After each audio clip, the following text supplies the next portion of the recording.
Alright guys, so we ran into a problem. The Durango is not running like it should. We've got a radiator leak, we've got bad thermostat, we've also got a bad heater core, few oil leaks, stuff going on. But this is what we're going to do today. You know, I've already told you we're going to do the thermostat and we're going to do the radiator. That's what we're going to do today, and this is going to be, I guess, our little videography of it. Let's go ahead and get this started.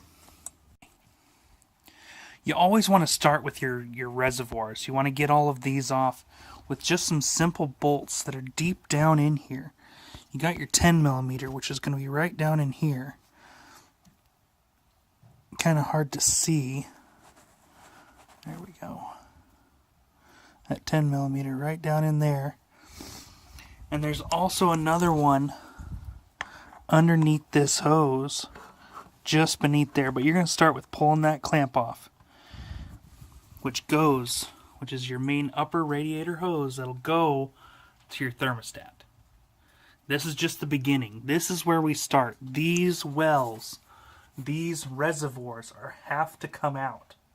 And we'll just go ahead and start there.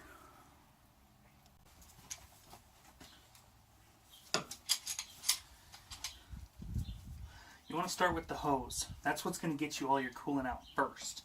Be able to get this going. It doesn't take too much pressure to release this clamp. Once this clamp is released, you'll be able to start move forward from. Just grabbing a hold of this simply with your clamp right here. Apply just enough pressure to release and cause it to wiggle loose, because it's going to be clamped on there pretty darn tight. Give it a few nudges, few wiggles, because that hose, as you can see, is going to be in there deep. So you want to move it back pretty far before you let it reclamp. Just right here is usually where the hose is going to end up. Right roughly in that area. I can see how tight that is, and then I can cause pressure there, but not here, which is where your hose is going to end. Once that clamp right there is released, you should give a few good wiggles, and it may come loose. Get you down in there so you can see what's going on. Just a few good wiggles. See that liquid already coming out. Now I have already placed 2 drain buckets. This one's going to have to be moved forward a little bit more. 2 drain buckets for the coolant, because you're not going to reuse that coolant. That coolant is not something you're going to end up reusing anytime soon. So here we go. It's going to let loose. You're going to want that bottom side to pop off first. That top side pops, it's going to come all out on here and drain either way. Down here you have a little bit more control of where it goes. See if we can get a good view of it dripping. Because my hand is right there. You can see it dripping right there. You have full control because it goes down all the way into there. Down and into your pan. That's where you want it to go. You don't want it to go anywhere else. So we'll just pull that sucker right off. You ready? Because it's just going to come out. Let's see if we can get you your angle. There we go. Come on, buddy.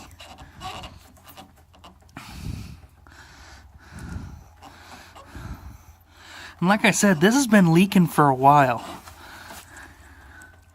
There we go.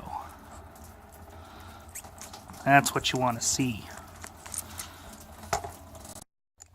Now we let that drain for a sec.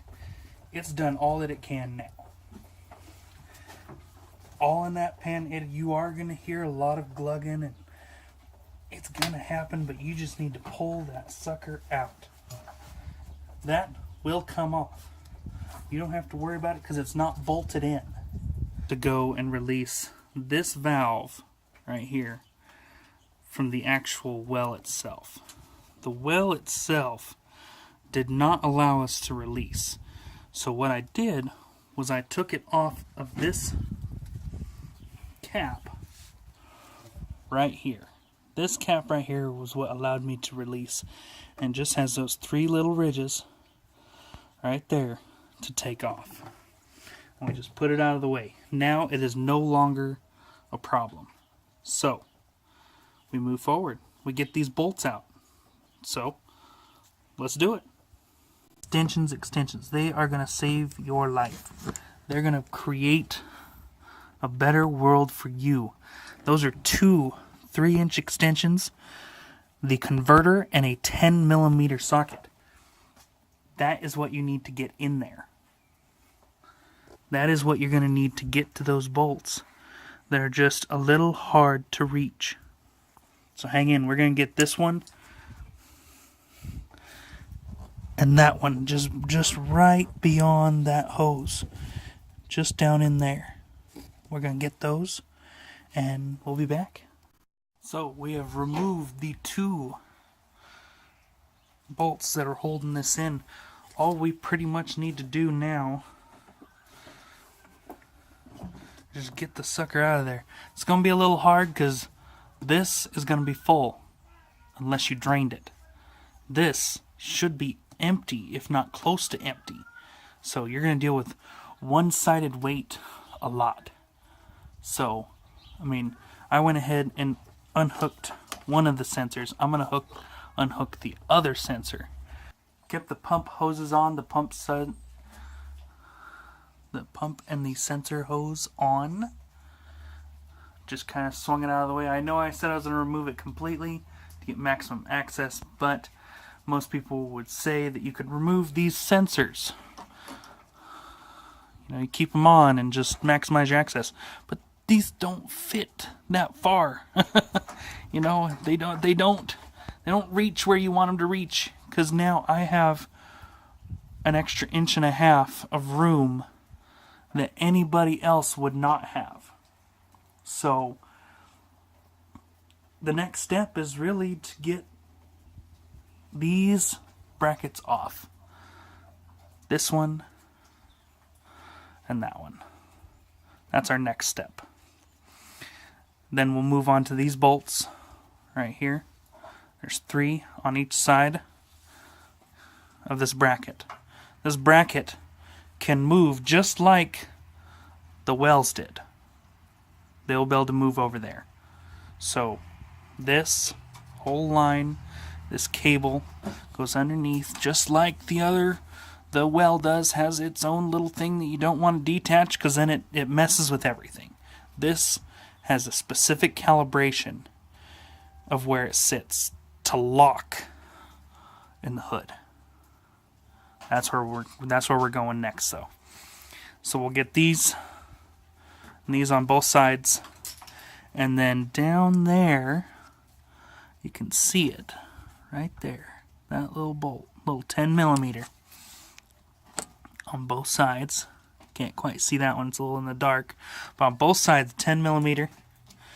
Then you'll be able to pull this condenser off because it lifts right off of here. So we'll get that in a minute. Get that taken care of. Get these all pulled off. You don't need to worry about pulling these off. As long as this comes off or the bolts are able to release, you should not have to pull these off and bleed the Freon out of them, because this is part of your AC condenser and all of that. You don't want to have to do that. That's a whole extra step. If we end up doing that, I may just stop where I am and, try to approach it from a different route. Because all I got was just a radiator. That's all I got. So we'll be replacing this bad boy pretty soon. So we'll get that taken care of. We'll take the time, the effort. We'll make sure everything's all good. Filling this appropriately is not what I have in mind. We will go ahead and do it the old-fashioned way by putting it all in that little piece right there. Slowly. Let it bubble down. you know, I'll try to speed it up for you because it does take some time. But otherwise, let's do this.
Alright guys, so we got all the bolts out. We did miss some footage because the camera died. Sorry. But we got all of them out. There was actually this bar that I forgot to mention that had 2 bolts sitting right in here. So we would just went ahead and just pulled those off. You would have seen it in the earlier footage when you were looking from the backside. So now it is unmounted from this bracket. The 2 bolts that were on the front, the 6 bolts, the 3 on each side, and then the 2 bolts right here. So it may give you a little bit of trouble, but from what I've been told, it should be pretty easy to pull out. Sometimes you just need to give it a little bit of elbow grease. So let's see if we can get this sucker out. Oh, see? Just a little bit of pull. Oh yeah. Easy, easy. Now, what you really want to watch out for, I don't know if you can, yeah, you can see it. Here's the battery. You don't want to connect this to the battery somehow. You want it to kind of just lay off to the side and not bother anything. Everybody else kind of puts it on the engine. I'm just going to lay it right here. It's held on by that cable that you pull under the hood.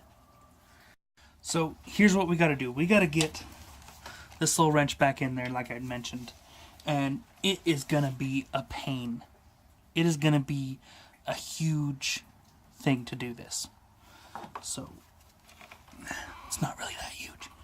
So I need to make sure that I'm going to the right spot to even get it into place, and then to move it, because it is so small in there. And I'm thinking I'm going to have to use the flex side of this, where it's the enclosed. You can see here that it is a flexed head, just bent slightly, so that I have some leverage on that, so that I am not banging my knuckles just to get that nut out, or bolt. So hang with me for a sec.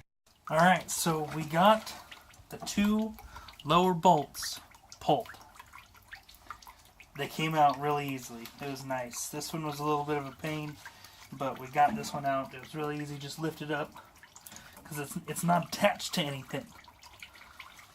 Just gotta be careful that you don't end up twisting your compression hoses and they don't get in a bind. So next step is really just to lift it up, and hopefully it comes clean. If it just comes clean, we can lean it up against this.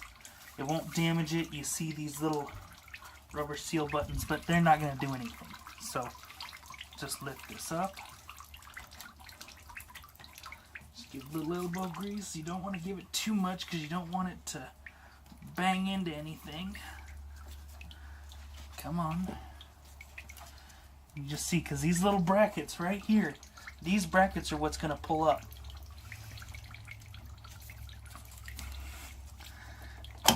Oh, one out. Two out. There we go. It is disconnected from the compressor. We're not connected to this anymore. Now, there are a few things that I did not, I guess, remember or bring to attention, which was, there's a fan back there. There's an under bracket back there that I forgot. Until about halfway through this, through getting the condenser off, I looked at it, I was like, great. One more thing. Make it two. But, two things to pull off. We got the fan back here, and we've got a lower pan that goes underneath the fan. It's almost, I'll show you. Here. If we look down in here, as you can see, here is the fan itself. Down lower, underneath the fan, is a well-type bucket that holds on. Let's see right here. This bad boy. This bad boy right here needs to come off, and underneath it, there is a clip to the fan that allows it to power to rotate. But also, this is the component that allows us to hold up the well. Has little buckles for these little clips down here to hold up the wells. So we gotta pull those out. We gotta do this. So here we are. Another part of the journey. We just pulled the lower coolant rack off. We detached the automatic transmission fluid coolant lines, which is another thing I did not mention needs to be done. They're just down here. These little spots, there's one on the upper side, and there's one down there. You're gonna lose automatic transmission fluid. You're gonna lose it. There's no way to stop it. So don't stress. It's gonna happen. I'm not stressing. You shouldn't stress, right? So at this point in the process, we are about ready to pull it. It's time to pull that sucker out. The fan's still attached, so once we get it out and on the ground, we're going to start pulling that thing apart. We're going to take the fan off. We're going to take a look at the radiator.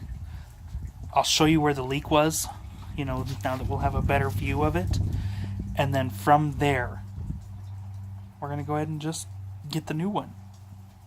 Make sure it's all up to what we need it to be. And then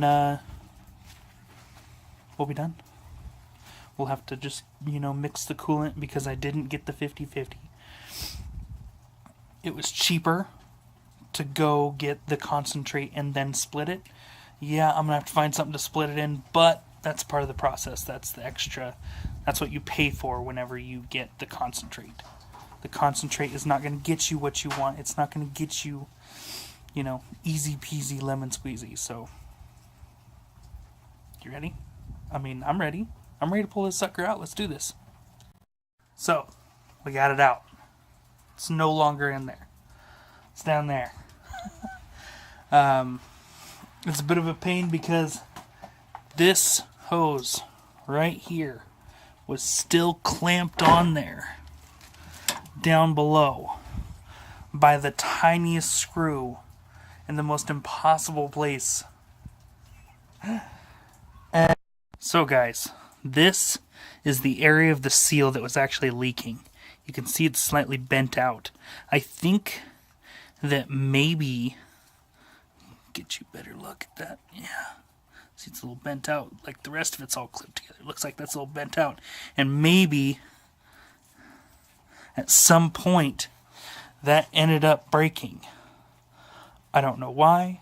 Don't know how. Really don't. Just don't care right now because we're replacing it. We're getting rid of the old, getting the new. Look at it. Ain't it so pretty? So open. Too bad it can't cool itself. So what we're going to do now is I'm going to move that radiator, get in here, and get down in there. Move my ratchet, sorry. Get down in there. and take out the thermostat. We're going to replace the thermostat. We're going to have to pull the belt. Yeah, just pull it off the alternator. Remove the alternator. Just kind of swing it to the side. And then get in there. And there's a little area in there that you can work in to get the thermostat out. So, I guess we'll get to it. I mean, we're going to have to change some sizes around. I don't think I have the sizes I need for getting the alternator off. But, you know, I'll kind of just bring you in while we do it.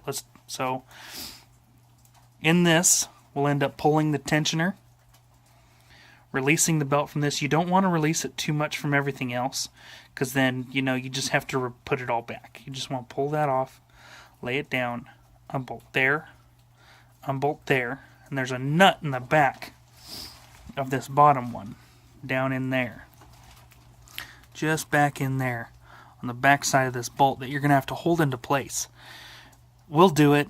We'll take care of it. Don't worry about it. You'll see what it looks like whenever it's pulled out, and I'll show you kind of the area where you can see this hose down in the bottom. Might move that clamp over just a little bit, just so that I have that room, but I might not even do that. I might not even move that clamp right there. But this one's got to go. Not really. So it's just the housing. So this is the whole housing, and that's the upper hose. This housing has 2 bolts. Looks like might be some bigger bolts. So we'll get some extensions in there. Like I said, I love extensions. And just pull this whole thing out and then take a look at it. As soon as we get a better look at it, we'll have a better idea of what we need to do as we move forward. So that's got to go. It's got to come out. So guys, this is what we're looking at. This is the thermostat housing, not cleaned. This was actually the back side of the panel right here. This shows us where we're going to set the housing. I haven't cleaned any of it yet. As you can see, it's pretty messed up. That seal's pretty old.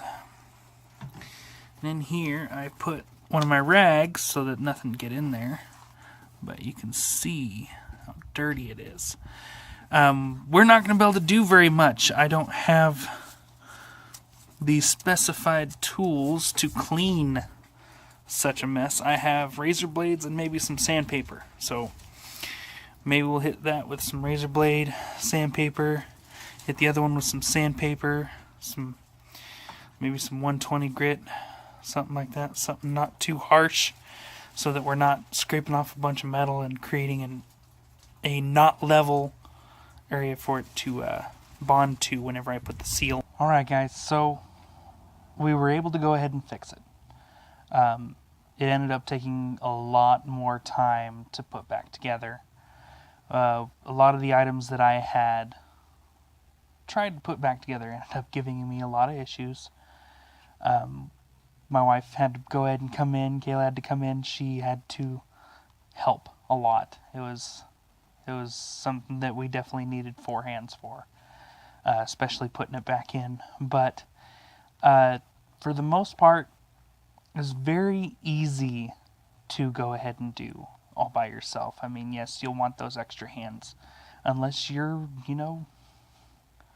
I don't know. It just seems like it was a lot easier whenever I got her to come in and help me out a little bit, because I spent some time getting a little frustrated. But we got it in. We got everything reattached. We got it all filled back up. There wasn't any footage because the camera had no batteries.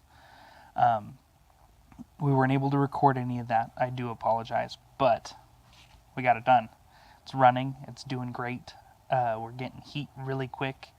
Like I said, it's the 180 versus the 195, so we're doing what we need to do. We're getting it going, and next video is going to be, for the automotive at least, is going to be the heater core, which is going to be a job. So we'll see you then.